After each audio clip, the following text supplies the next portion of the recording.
Assalamualaikum warahmatullahi wabarakatuh. Teman-teman semuanya, selamat bertemu kembali dengan saya Heru Santo. Pada kesempatan hari ini, saya kembali untuk mengawal kasus Subang ya tentunya. Terus menyuarakan kasus Subang agar kasus ini tidak tenggelam dan menjadi sebuah atensi dari pemerintah. Agar bagaimana kasus yang terjadi di Subang ini atau yang dikenal dengan kasus Subang ini cepat terungkap. Kenapa? Karena sebagai warga Subang, secara pribadi saya juga merasa was-was, merasa cemas. Begitu juga teman-teman semuanya, seluruh rakyat Indonesia ingin segera mengetahui siapa di balik pelaku yang terjadi di Subang ini. Teman-teman semuanya, berbicara tentang kasus Subang, saya akan sedikit bercerita kepada teman-teman semuanya bahwa beberapa hari yang lalu di Kalimantan ya, di Kutai Kartanegara, ada sebuah kasus. Ini saya ingin cerita dulu kepada teman-teman. Ada sebuah kasus yang tidak jauh berbeda, dan ini adalah sebuah kasus pembunuhan. Nah, di mana kasus pembunuhan ini menewaskan seorang perempuan ya, seorang gadis yang usianya juga masih 14 tahun. Tetapi kasus ini bisa cepat terungkap dari mana dan seperti apa. Oleh karena itu, teman simak-simak baik-baik ya. Mungkin dari apa yang saya ceritakan, mudah-mudahan dapat memberikan sedikit gambaran dan petunjuk kepada kita semuanya, wabil khusus kepada pihak kepolisian untuk dapat lebih meningkatkan lagi penyidikan dan penyelidikan terhadap orang-orang yang memang mungkin diindikasi itu terlibat dalam kasus pembunuhan yang terjadi di Subang ini. Teman-teman semuanya, ceritanya di Kalimantan itu, di Kutai itu, jadi yang pelakunya ini juga sama, sesuai dengan tidak jauh berbeda sesuai dengan apa yang dikatakan oleh pihak kepolisian dari awal kejadian. Setelah melakukan penyidikan, penyelidikan, olah TKP dan semuanya, bahwa pihak kepolisian dalam hal ini Kapolres Subang AKBP Sumarni ya, itu menyampaikan bahwa kasus di Subang ini diindikasi adalah orang terdekat dari korban. Kenapa? Karena dari TKP juga tidak ada jendela yang rusak, tidak ada pintu yang rusak juga. Oleh karena itu pihak kepolisian menyampaikan hal seperti itu tentunya berdasarkan kajian, penelitian dan lain sebagainya. Teman-teman semuanya, kita kembali kepada kasus yang terjadi di Kutai Kartanegara ini, yaitu seorang gadis yang sekali lagi saya sampaikan usianya 14 tahun ini, dan ini pelakunya adalah orang yang dikenal atau bisa dikatakan orang terdekat juga dari korban. Karena kenapa? Karena memang orang ini tempat tinggalnya juga tidak jauh dari TKP ya. Jadi tempat tidak jauh dari rumahnya keluarga korban ini. Ceritanya seperti ini teman-teman semuanya. Ini di kasus ini terjadi, ini persoalannya sangat sepele sekali. Kenapa? Karena pelaku ini memiliki utang yang jumlahnya juga sebetulnya tidak terlalu besar ya, hanya senilai Rp120.000.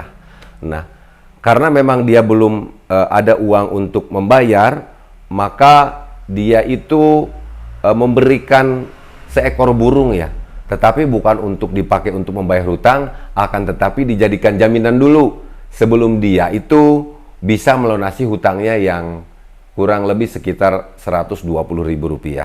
Nah, akan tetapi setelah waktu yang cukup lama sekali, si orang ini, yang memberikan utang itu tidak ditebus ya, burungnya ini tidak ditebus, sehingga burung itu dijual oleh orang yang menerima titipan burung itu sebagai jaminan atas utangnya.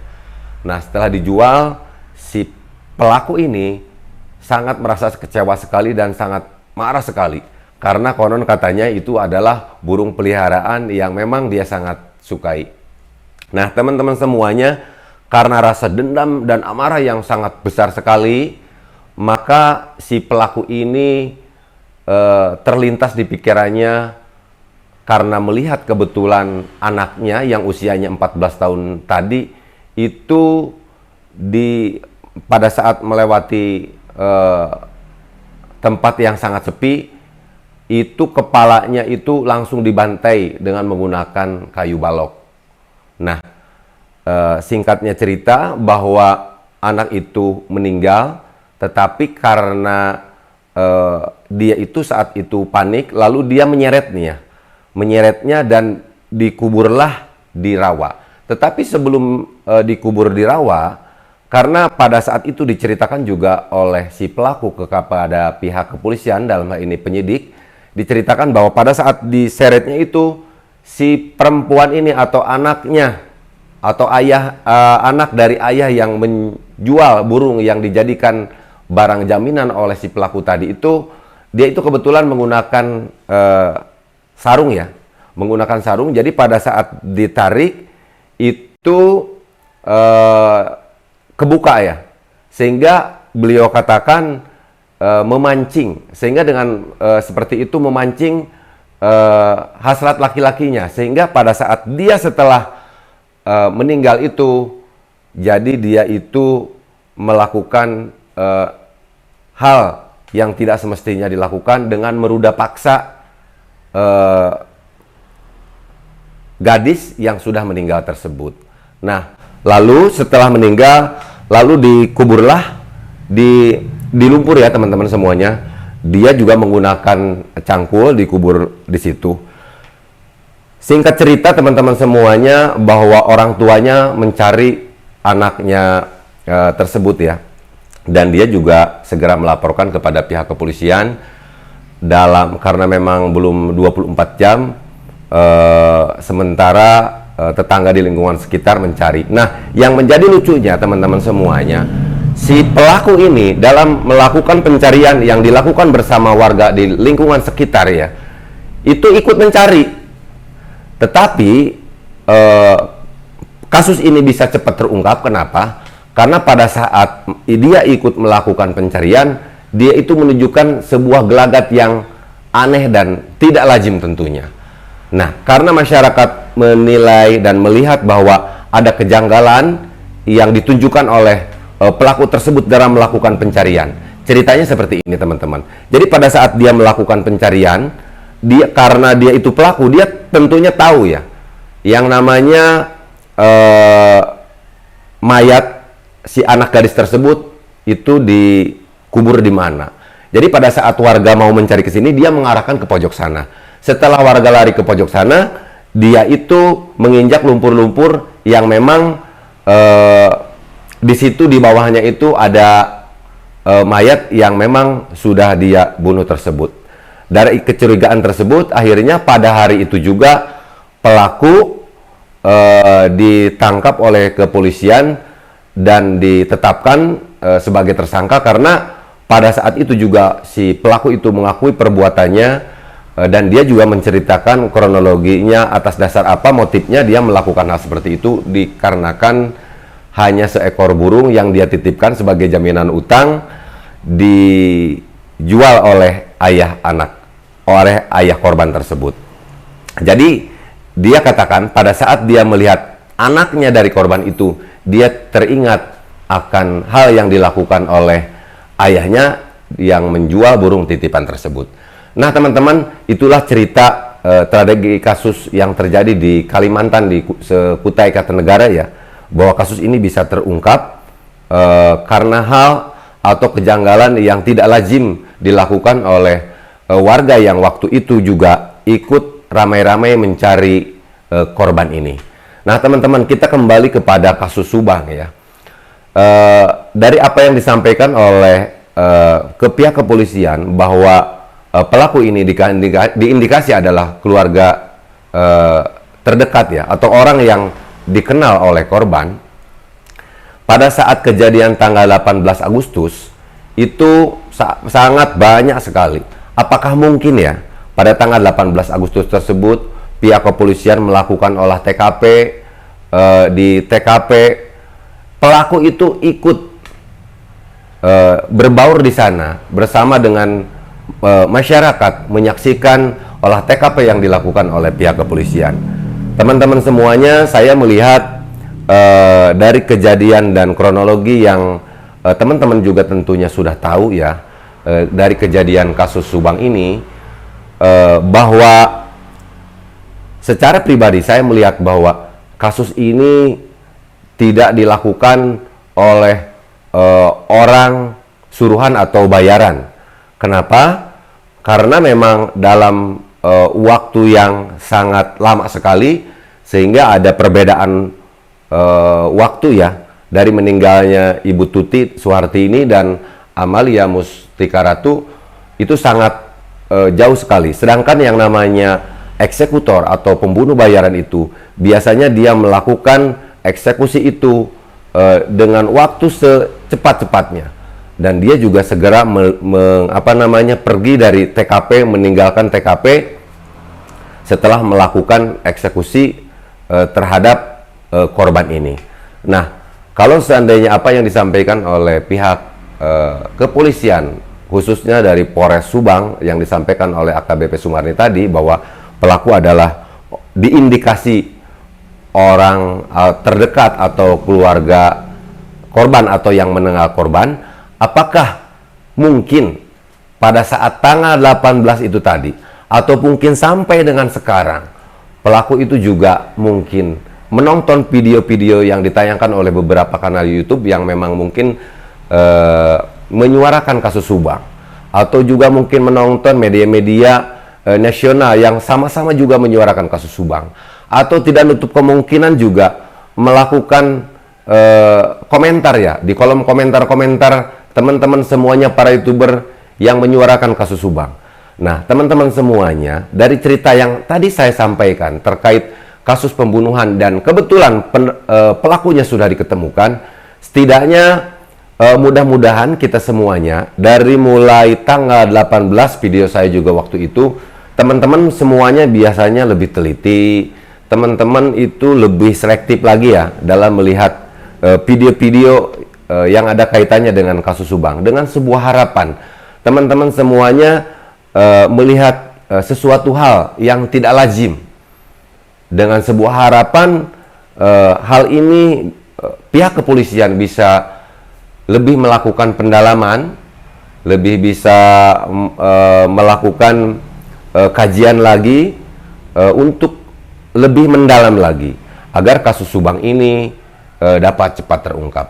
Kita semuanya sudah greget, kita semuanya juga sudah sangat ingin sekali mengetahui siapa dalang, siapa pelaku yang menyebabkan dua orang ini meninggal dengan sangat tragis. Teman-teman semuanya, kepada teman-teman semuanya, silahkan teman-teman yang mengikuti perkembangan kasus dari awal untuk melihat video ya, dan mungkin apa yang teman-teman lihat kejanggalan yang tidak sesuai dengan kelaziman atau biasanya, teman-teman silahkan untuk mengomentar. Mudah-mudahan informasi yang diberikan oleh teman-teman semuanya juga dapat memberikan petunjuk kepada pihak kepolisian untuk dapat segera mengungkap kasus yang terjadi di Subang ini. Nah, begitu juga teman-teman semuanya, ada juga yang teman-teman berkomentar di kolom komentar saya, ada juga yang mend-DM kepada saya secara pribadi bahwa Kang, dia itu teman-teman semua menceritakan sebuah kasus yang terjadi juga di negara kita, di Indonesia. Misalkan salah satu contoh kasus yang terjadi di Kerawang, salah satu kasus yang terjadi misalkan di Bekasi, itu tidak lama bisa terungkap katanya. Nah, teman-teman semuanya, saya rasa pada kesempatan ini saya juga mengajak kepada teman-teman semuanya untuk sama-sama mengawal dan memperhatikan juga jejak digital dengan sebuah harapan yang saya sudah sampaikan itu tadi. Kenapa? Karena ini persoalannya ini sudah berbicara kepada Kepolisian Negara Republik Indonesia, teman-teman. Jadi ini bukan persoalan cepat atau lambat, bukan persoalan kepolisian dari Subang ini belum tidak bisa mengungkap. Mungkin ini belum saja. Kita semuanya yakin dan kita semuanya percaya kepada pihak kepolisian, Polres Subang dan Polda Jawa Barat juga cepat atau lambat akan segera bisa mengungkap kasus yang terjadi di Subang ini. Oleh karena itu, kasus-kasus yang terjadi di luar sana juga yang alhamdulillah mungkin sudah dapat terungkap, itu juga tidak terlepas dari dukungan semua lapisan masyarakat. Oleh karena itu, sesuai juga apa yang disampaikan oleh Kapolda Jawa Barat ya waktu itu di depan Polres Subang pada acara vaksinasi, juga mengharapkan informasi, mengharapkan juga hal dari masyarakat ya kepada pihak kepolisian yang sekiranya tahu dan dapat memberikan informasi yang jelas, sedianya juga tidak menutup kemungkinan untuk dapat memberikan informasi kepada pihak kepolisian. Kita semuanya juga ada sebuah aturan ya, yang memang itu melindungi saksi ya. Jadi teman-teman semuanya jangan khawatir apabila teman-teman sedikit mengetahui dan tidak berani menyuarakan, silakan saja untuk disampaikan kepada pihak kepolisian. Saya yakin keamanan teman-teman semuanya akan diberikan jaminan oleh pihak kepolisian Republik Indonesia. Mungkin teman-teman itu saja yang saya sampaikan. Mudah-mudahan informasi yang saya berikan ini sekali lagi bermanfaat untuk saya secara pribadi dan juga kepada teman-teman semuanya. Dan silakan sekali lagi kepada teman-teman yang mengetahui hal yang tidak lazim dan aneh, silakan untuk menulis di kolom komentar. Demikian dari saya. Wabillahi taufiq wal hidayah wal inayah wal barakah. Wassalamualaikum warahmatullahi wabarakatuh. Semangat.